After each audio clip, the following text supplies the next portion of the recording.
G'day, my name's Brian from BsianTech. We're going to look at this Asus ROG Strix G15. It's a 15-inch gaming laptop, as you can see from all the fancy RGB lights on the keyboard and also the surrounding, which you can actually configure in the Asus Aurora software. Now, normally I go dark, but light it up just so you can see what it is. Another identifying thing that this computer is a gaming laptop. As you can see, the highlighted keys on AWSD, which is used a lot in games. Now, this was released in 2021, and I'm really interested to actually see the performance in this computer, a particular component, which is the Radeon 6800M, which is the discrete graphics. And of course, this does run the Ryzen 5000 mobile chips, and that is doing very well. I've seen in the past in my channel, especially the performance as well as the temperatures. Now, I want to see this combined with the 6800M. We'll see how that goes. I will be having a look at the temperatures and fan noise, and we'll have a look at the performance as well and some of the features of this computer.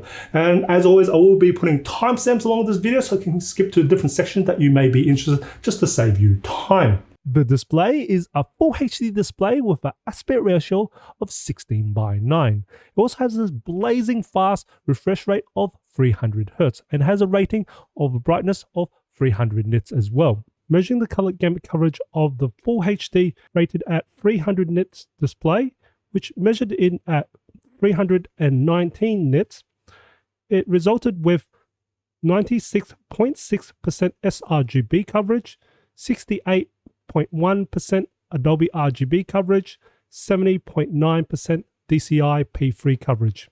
With the bezel, I found it was quite narrow all around the sides and also the top, and I did not find there was much light leak around the edges.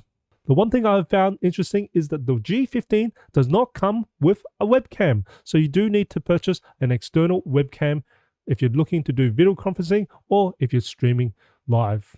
There are two speakers located on the bottom on either side of the laptop. When I tested the maximum volume of the speakers, it managed to measure in a peak of 81.5 decibels. This is what I would consider decently loud. I wouldn't say it's extremely loud, but considering this computer is targeting gaming, more than likely you'll be running headphones off this computer. So the speaker is actually decently loud for those who don't really run headphones.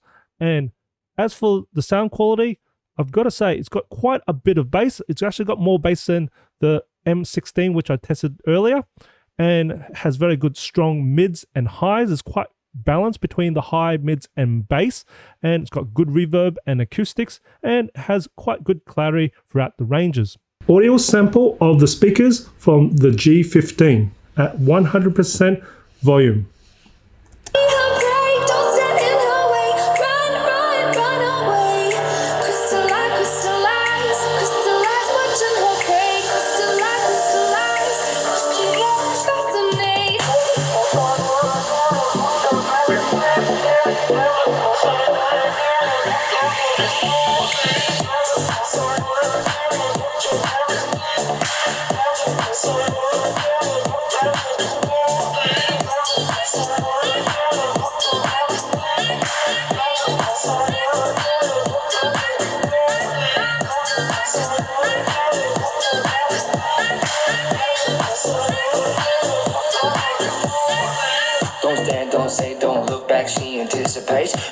The Strix G15 comes with a 90 watt-hour battery, and I managed to get 8 hours and 12 minutes in the modern office battery life test in PC Mark 10, and 52 minutes for gaming, and 8 hours and 52 minutes for video playback in the Procon battery life test.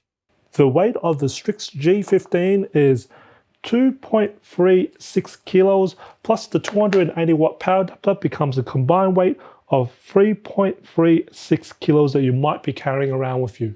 As for the temperatures and fan noise of the G15, when I took my measurements, my ambient temperature in the room was 20 degrees Celsius and the ambient room noise was 36 decibels. Now, before I give you the numbers, your average hand is anywhere between 33 to 34 degrees Celsius, just to give you a reference point to see how hot or how cool this laptop could be. Now, interestingly enough, the hottest area on the top end of the computer, when it's actually not on the keyboard, it's actually above the keyboard, around about where the F9 button is, above that area there is where the hottest area actually comes up at. So I took my base measurement when the computer was idle, and the hottest area on the keyboard was 31 degrees Celsius. And as for the fan noise, it was at 36 decibels, so practically quiet. And the average internal core temperature was 48 degrees Celsius. Then I put 20% load on the computer, so that's average use. So that's pretty much office productivity work, streaming videos, surfing the web. And the hottest area on the keyboard measured in at 33 degrees Celsius. And as for the fan noise, it stayed at 36 decibels, so still practically quiet. And the average internal core temperature was 62 degrees Celsius. Then I put 50% load on the computer, and the hottest area on the keyboard measured in at 34 degrees Celsius. As for the fan noise, it ramped up to 43 decibels, and the average internal core temperature was 72 degrees Celsius. Then I put 100% load on the computer, and the hottest area on the keyboard measured in at 38 degrees Celsius. And as for the fan noise, hit a maximum of 49 decibels, and the average internal core temperature was 95 degrees Celsius. I also measured the bottom back cover, and the hottest area on the bottom was 35 degrees Celsius.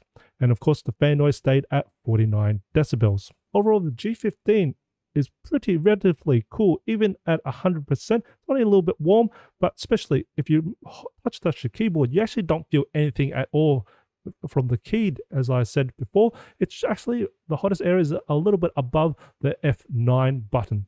Let's have a little stability performance of the processor in the G15. This particular one is configured with a Ryzen 9 5900HX processor, and looking on the AMD website, it reports it has a maximum boost clock of up to 4.6 gigahertz and has a base clock speed of 3.3 gigahertz. So we want to see in the stability test that it is at 3.3 gigahertz or above. Now I've got this computer connected to mains power and set to turbo performance mode as well in the Asus Armory crate. And we have this computer pretty much running on 100% load for all the system resources for over 5.5 hours. And that's the processor, RAM, hard drive, discrete graphics, and also the integrated graphics on quite a lot of load. Now, looking at the speed of the processor, it is ranging anywhere between 3.8 to about 4.2 gigahertz. So I'm going to average it out at 4 gigahertz. So it's pretty stable at about 4 gigahertz, which is above the 3.3 base clock speed, which is absolutely fantastic to see. So it doesn't have thermal throttling, and it does have a little bit of boost throttling, but it's still quite high up there. Now, having a look at average internal core temperature, it's looking around about 93 to about 94 degrees Celsius for the average internal core temperature. Now, feeling on the keyboard itself, I don't feel much heat coming from this at all. So it is quite amazing considering that it's on a lot of load, and the discrete graphics is also on a lot of load as well. Let's have a look at the single core behavior of the processor. We're going to start a single core task in Cinebench R23. And we'll start the clock watch, and we'll look at the speed of the processor here. We're currently at 4.3 gigahertz, and it hasn't really budged from there. It's pretty much staying there for the first 10 seconds, which is great to see. Now, the computer is connected to mains power and set to turbo fan or power mode at the moment in the Armory crate. And we are just about passing the 30-second mark, and pretty much rock stable at 4.3 gigahertz. Hasn't really moved from there. And we're just about to finish off the single core task in Cinebench R23, and pretty much the Ryzen 9 5900HX in this G15 is pretty much holding very strong and very stable at 4.35 gigahertz. It doesn't really budge that much. If it does, it's only about 0.1 of a gigahertz that it actually changes, but it does very well. The keyboard has RGB backlighting, and you can configure the RGB lights in the Asus Armor Crate software. And there are 4 settings to the backlit keys: off, low, medium, and high. And there are highlighted keys on the keyboard, which is the AWSD, which is very popular for games to be used. As for each individual key, they have quite a lot of key travel and they've got a bit of bounce, so they've got good tactile feel, and I would actually consider these quite large keys for a keyboard, and got good spacing in between. And I would also consider this a very quiet keys as well for the noise of the keys. Now with the trackpad, we've got quite a large trackpad, and we've got a very smooth, glassy feel to the texture of the trackpad, which makes it very easy for your fingers to glide. It is multi-gesture and it is also mechanical. So it's hinged at the top and you can depress it on the bottom. But it starts depressing around about 1 centimeter below the top.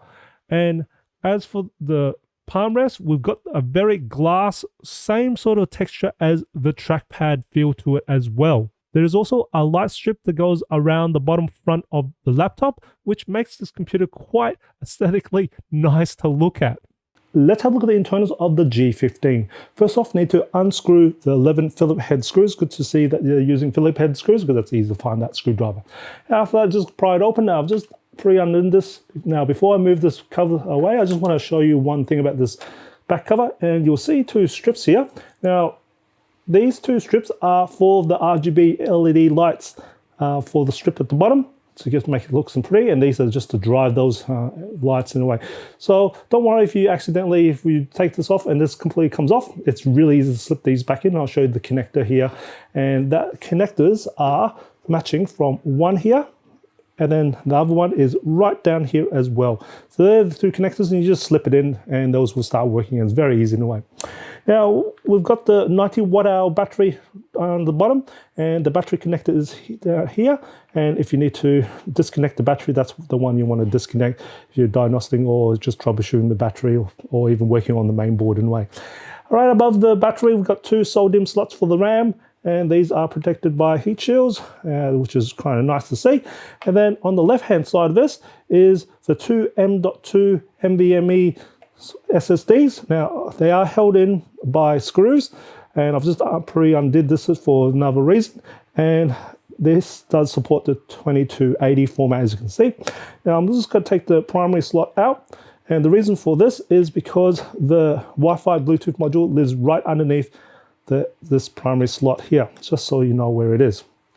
And then we've got the processor and also the dedicated graphics. In this case here is RX 6800M, and this is one big heat shield and also heat sink as well, and it's quite solid there. And we are running a twin band system. Here is the results of the benchmarks for the Strix G15.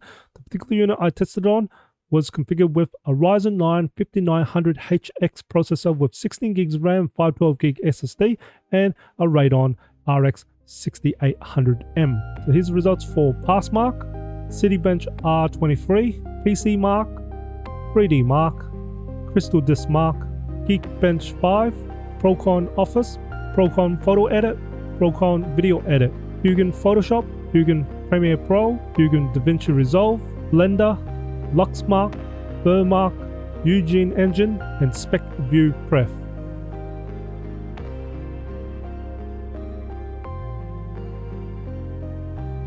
And some gaming benchmarks like Assassin's Creed Valhalla, Far Cry New Dawn, Far Cry 6, Immortal Phoenix Rising,